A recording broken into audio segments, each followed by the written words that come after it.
ወንድማችን ምን ብሏል? የእኛ ሃይማኖት ስለ ጽዳት ነው የሚያስተምረው።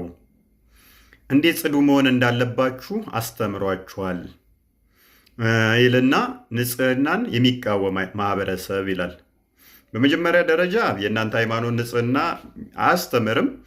የእኛ ሃይማኖት ግን ዘላለማዊ ህይወትን ነው የሚያስተምረው እንጂ ቂጥ ሊያራል የለም እያለ ሚንጋተትህ አይደለም። የኛ ሃይማኖት ዘላለማዊ ህይወትን እንዴት ማግኘት ትችላለህ ነው። ላነሳኸው ግን ከነብይህ ልነሳ። እስቲ ከነብይህ ስነሳ ቡሃሪ 156 ላይ የተፈጥሮ ግዴታውን ሊወጣ ሄደ ይላል። አዲሱ እንደምታዩት ነው። የተፈጥሮ ግዴታውን ወይም ሽንቱን በሚሸናበት ሰዓት ላይ ለመጸዳዳት 3 ድንጋይ አምጡልኝ አለ። በድንጋይ ሊጸዳዳ ማለት ነው። በ3 ድንጋይ ሊጠርግ። ከዛ ድንጋይ ሊያመጣ ሄደው ሰውዬ 2 ድንጋይ አገኘ። ፈለግኩኝ አለ።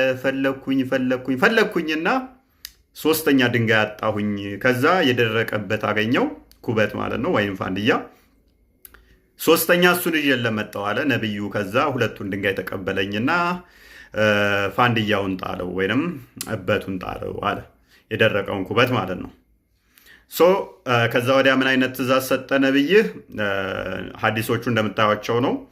ሱነን አቢ ዳውድ 40 ላይም ለምሳሌ ከእናንተ ውስጥ አንዱ ሽንቱን ከሸና በኋላ ያለ የተፈጥሮ እንግዲህ አይታውን ከተወጣ በኋላ በድንጋይ ይጥረግ የሚል ትእዛዝ ሰጠ ማለት ነው። አሁን ልብ አድርገው እንግዲህ ይሄ ጽዳት ነው ወዳጄ፣ ይሄ በጣም ጽዳት ነው። በድንጋይ መጸዳዳት የትም አይገኝ ነው። አሁን እዚህ ጋር አንድ ተሞክሮ ትነግሩኛላችሁ ሴቶች። ሽንታችሁን ሸንታችሁ በድንጋይ እንዴት ነው የምትጸዳዱት? በድንጋይ እንዴት ነው እስቲ የምትጠርጉት?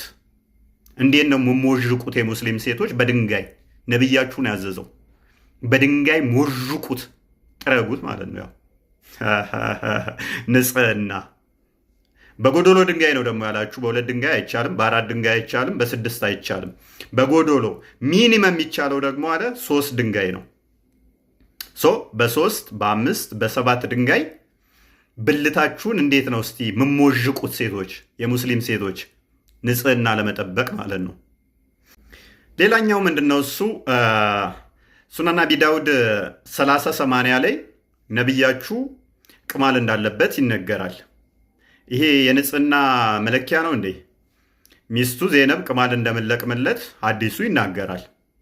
ግን በጣም የሚገርመኝ ወደ ሴቶች መለስ ስላድርጋችሁና ሱራ ኒሳ 43ኛው አያ ላይ እንደዚህ የሚል አለ። የሴቶች ምዕራፍ 43ኛው አያ ላይ እንደዚህ ይላል። ላንብብላችሁ እሱን እንኳን በጣም ደስ ስለሚለኝ ማለት ነው። የሙስሊም ሴቶችን እንዴት ቁርአንና አላህ እንደሚያከብራቸው በዛውም እንድታዩት። እናንተ ያመናችሁ ወይ? እናንተ የሰከራችሁ ሆናችሁ የምትሉትን ነገር እስከምታውቁ ድረስ የረከሳችሁ ስትሆኑ መንገድን አላፊዎች ካልሆናችሁ በስተቀር አካላችሁን እስከምትታጠቡ ድረስ ስግደትን አትቅረቡ አለ። ምኖች? የሰከሩ ሰዎች። በሽተኞች ወይንም በጉዞ ላይ ብትሆኑም ወይንም ከናንተ አንዱ ከአይነ ምድር ቢመጣ፣ ከምን ቢመጣ? በሽተኛ ብትሆን ወይንም ከአይነ ምድር ከሽንት ቤት ከቆሻሻ ቦታ ቢመጣ ወይንም ሴቶችን ብትነኩና ውሃ ባታገኙ፣ ሴቶችን ብትነኩ እና ውሃ ባታገኙ ንጹሕ የሆነ የምድር ገጽ አስቡ፣ ፊቶቻችሁንና እጆቻችሁን አብሱ። ሴቶችዬ ከሽንት ቤት ከወጣ ቆሻሻ ጋር አንቺን የነካ ወንድ ተመሳሳይ ነው። ንጽህና ከበሽተኛ ጋር አንቺን የነካ አንድ ነው። ንጽህና ካካውን ብሎ ካካ ነክቶ ከመጣ ጋር አንቺን የነካ ወንድ ተመሳሳይ ነው። ንጽህና ከዛስ አንቺን የነካ ሰው በምንድን ነው ውሃ ካጣ መጸዳዳት ወይም መታጠብ ያለበት? ፊቱን እጁን በምን ያብሳል? በአፈር። ከአፈርም የረከሽ ነሽ። በአፈር ይጸዳዳል አንቺን ከነካ ማለት ነው። ቁርአኑ ነው የሚለው። ይኸው ንጽህና ቴንኪው